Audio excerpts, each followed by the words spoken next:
কলকাতায় সিবিআই এর special director Ramanuj Gir কেন এসেছেন কলকাতায়? কারণ অভয়া মামলায় এবার দ্বিতীয় সাপ্লিমেন্টারি চার্জশিট জমা দেওয়ার কথা। তার আগে অ্যান্টি কারাপশন ব্রাঞ্চ এবং স্পেশাল ক্রাইম ব্রাঞ্চের সঙ্গে বিশেষ কিছু বৈঠকও সারলেন তিনি।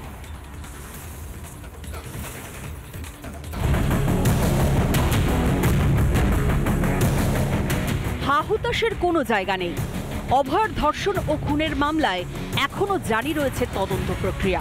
এবার পর্দার আড়ালে থাকা সত্যিটা বের করে আনতে আরও তেড়ে ফুঁড়ে কাজ শুরু করলো সিবিআই। দিল্লি থেকে কলকাতায় এলেন সিবিআই এর জয়েন্ট ডিরেক্টর রামানুজ গির। আরজিকর খুন এবং ধর্ষণ মামলায় আগামী কয়েকদিনের মধ্যেই দ্বিতীয় সাপ্লিমেন্টারি চার্জশিট জমা করতে পারে সিবিআই জানা যাচ্ছে সূত্রে। সেই চার্জশিটে কাদের কাদের নাম থাকতে পারে সেই চার্জশিটের রূপরেখা নিয়ে তদন্তকারী আধিকারিক এবং আইনজীবীদের সঙ্গে বৈঠক করেছেন জয়েন্ট ডিরেক্টর রামানুজ গির। অভয়াকাণ্ডের তদন্ত ছাড়াও আরজিকরের দুর্নীতির তদন্তেও তৎপর কেন্দ্রীয় তদন্তকারী সংস্থা। আরজিকর দুর্নীতির মামলায় সিবিআই এর অ্যান্টি কারাপশন ব্রাঞ্চের যে অফিসাররা তদন্ত করছেন তাদের সঙ্গে এবং সেই মামলার আইনজীবীদের সঙ্গে বৈঠক করেন নিজাম প্যালেসে। দীর্ঘক্ষণ বৈঠক করেছেন সিবিআই এর জয়েন্ট ডিরেক্টর রামানুজ গির। তদন্ত যে থিতিয়ে পড়েনি সিবিআইয়ের সাম্প্রতিক বহু কর্মকাণ্ডই সেটা বলে দিচ্ছে। কদিন আগেই টালা থানায় কর্তব্যরত 11 জন পুলিশ কর্মীকে অভয়ার ধর্ষণ ও খুন মামলায় জিজ্ঞাসাবাদ করেছে কেন্দ্রীয় এজেন্সি। এদিনের বৈঠকের পর আরও আশার আলো দেখতে পাওয়া যাচ্ছে। অভয়ার মা বাবা দিল্লিতে গিয়ে সিবিআই এর যে ডিরেক্টর তার সাথে দেখা করে এবং তারপরেই সিবিআই এর জয়েন্ট ডিরেক্টরের শহরে আসা এবং সেখানে যে স্পেশাল ক্রাইম ব্রাঞ্চ যার তদন্ত করছে আরজিকরের খুন ধর্ষণ মামলার। 7 মাস পেরিয়ে গিয়েছে। আরজিকরের তরুণী চিকিৎসকের ধর্ষণ ও খুনের ঘটনায় এখনো অনেক ধোঁয়াশা। সঞ্জয় রায় নিম্ন আদালতে দোষী সাব্যস্ত হয়েছে বটে, কিন্তু বহু প্রশ্নের উত্তর এখনো মেলেনি। এই পরিস্থিতিতেই আপামোর রাজ্যবাসীর নজর রয়েছে সিবিআইয়ের দ্বিতীয় সাপ্লিমেন্টারি চার্জশিটের দিকে। রিপাবলিক বাংলা। শুরুতে যে খবর আমরা নজর রাখবো, যাদবপুরে অরাজকতা এখনো চলছে। এখনো লাগাতার ক্যাম্পাসে মিছিল চলছে এবং সেই মিছিলে অংশ নিচ্ছেন মাওবাদী ইন্দ্রানুজের বাবাও। কিন্তু কেন এখনো যাদবপুরে অরাজকতা বজায় রাখার চেষ্টা চলছে? এখানেই বিজেপির রাজ্য সভাপতি সুকান্ত মজুমদারের বক্তব্য, আসলে 26-এর বিধানসভা ভোটে এগিয়ে এসেছে, তো সেই কারণেই বামেদেরকে কিছু ভোট পাইয়ে দিয়ে হিন্দু ভোট ভাগ করার চেষ্টা চলছে বামেদের প্রাসঙ্গিকতা বজায় রাখার চেষ্টা। সেই কারণেই এখনো যাদবপুরে অরাজকতা চলছে। অচল অবস্থাটা খুব আর্টিফিশিয়াল আমার মনে হচ্ছে, চাইলেই কেটে যায়। এটা তৈরি করা হয়েছে, এটা স্পন্সর্ড, প্ল্যান্ড।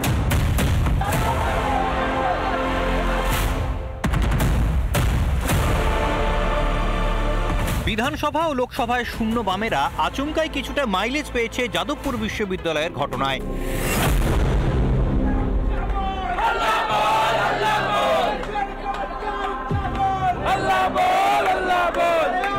যাদবপুরকে কেন্দ্র করে যাবতীয় রাজনীতি নিয়েই এবার প্রশ্ন তুলল বিজেপি।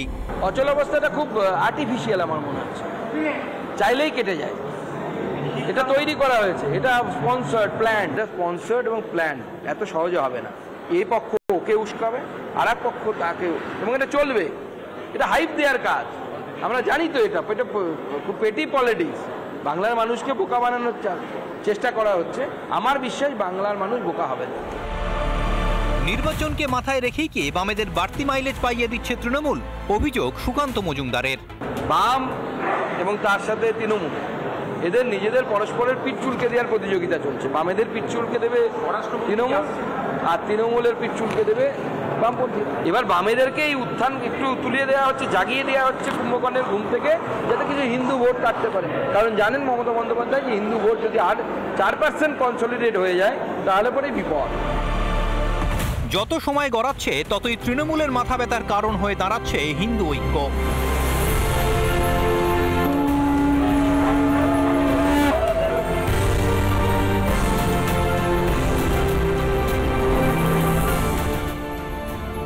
একুশের বিধানসভা নির্বাচনে তৃণমূল ও বিজেপির ভোট শতাংশের ফারাক ছিল প্রায় 10%।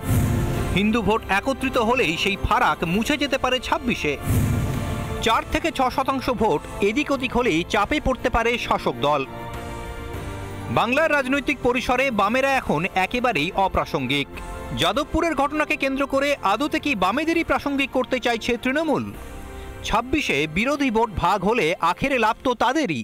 নিজেরাই ভেবে দেখুন যে বামপন্থীরাই কতটা প্রাসঙ্গিক যে দুটো দলকেই বামপন্থীদের ভোটের উপর ভরসা করতো। আজকের দিনে দাঁড়িয়ে বামপন্থীরা এখানে প্রাসঙ্গিক অপ্রাসঙ্গিকতা নয়, একজন ছাত্র তাদের সঙ্গে দেখা না করে তার গাড়িতে পিষে দিচ্ছে।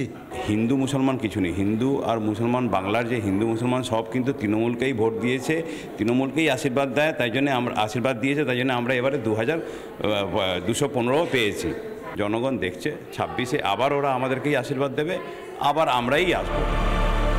বাঙালি হিন্দুদের মধ্যে একটা স্বতঃস্ফূর্ত জাগরণ ঘটছে। পেছন থেকে বামেদের ঠেলা দিয়ে চাঙ্গা করে নির্বাচনের ময়দানে নিস্তার পাবে তৃণমূল।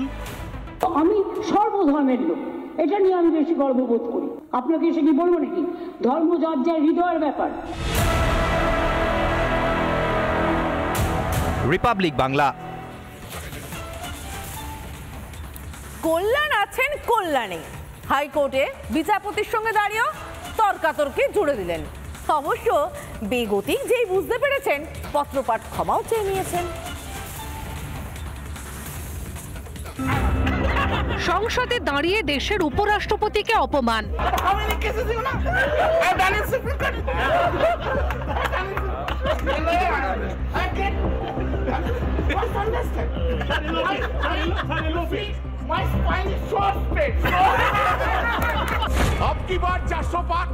কখনো সংসদে দাঁড়িয়ে হাস্যকর মন্তব্য করে নিজেই হাসির খোরাক হয়েছেন শ্রীরামপুরের তৃণমূল সাংসদ।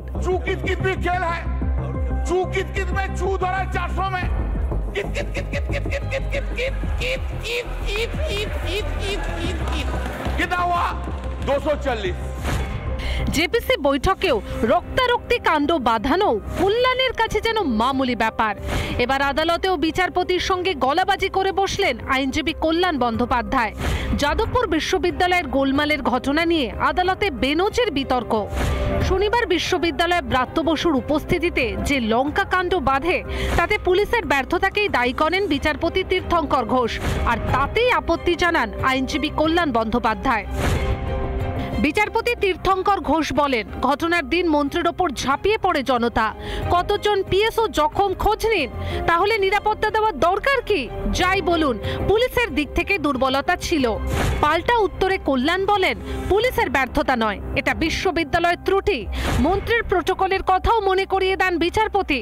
পাল্টা জবাবে কল্যাণ বলেন, আমাদের মতো লোকেদের ক্ষেত্রে প্রটোকল সবসময় মানা সম্ভব নয়।